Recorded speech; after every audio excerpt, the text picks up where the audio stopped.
I want to empower citizens by giving them the power of the purse. And one way to do this is by implementing a participatory budget. And the basics is we pay taxes. We can allocate a portions of our taxes to public programs, and these programs can be designed by citizens and by nonprofits. So now citizens are investing in their city, and there's accountability and transparency. And just to give you a sense of, uh, people are probably going to ask, where is the additional funding coming from? Like, where is the additional budget? And if you look at the current budget, there's several programs by Mayor Carter that are supplemental. They're not essential city services, so these are social programs. And it shouldn't just be that the mayor, or the mayor, if I'm mayor and that sort of thing, that I just do my pet projects with no accountability, no consequences, no buy-in from the community. So I want to make it there's community buy-in, not just for my projects, but projects designed by citizens and also by nonprofits as well, because it really sort of opens it up. And there might be a few concerns of people like, how do we determine what is effective, what's not?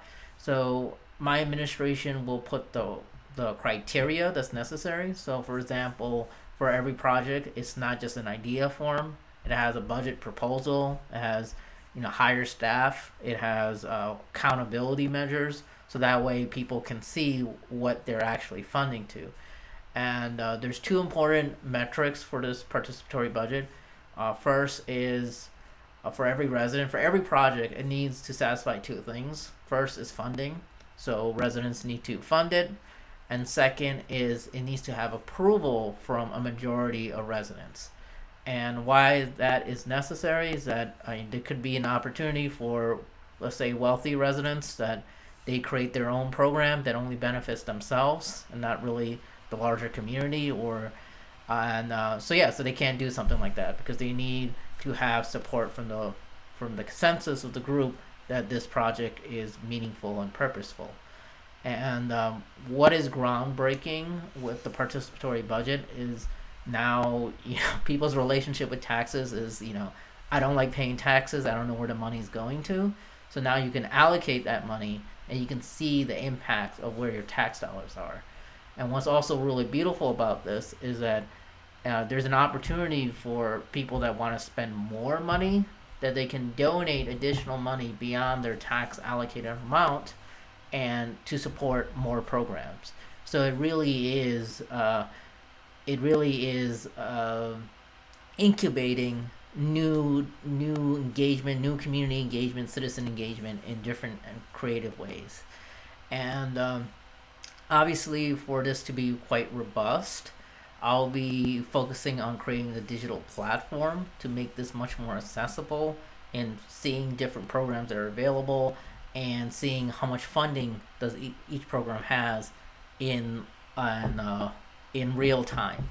So this is the part where I am a programmer and I want to create a digital civic engagement platform that really can facilitate this process.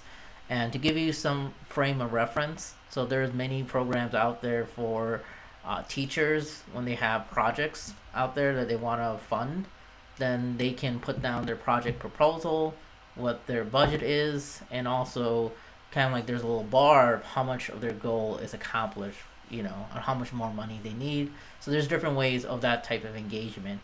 And to be able to achieve that, so it's not just, let's create a cool app type of thing. So if elected to mayor, the first thing I'm going to be doing, I'm going to be using the American Rescue Plan dollars to do a citywide door knocking initiative of reaching out to residents and asking them how they want to be engaged or what asset they have to offer to the community and how to get them connected, and as well as get them connected digitally to this program for the participatory budget and also decision making. And finally, I forgot to mention this, so for the participatory budget, I understand that there's some residents that are too busy or it might be too complicated for them to be engaged if it's more digitally applied. Every resident has the option of putting their allocated tax dollars to a general fund, so they don't have to deal with it, or as a group we can determine where that general fund can go to. So it really is provide an option for everyone.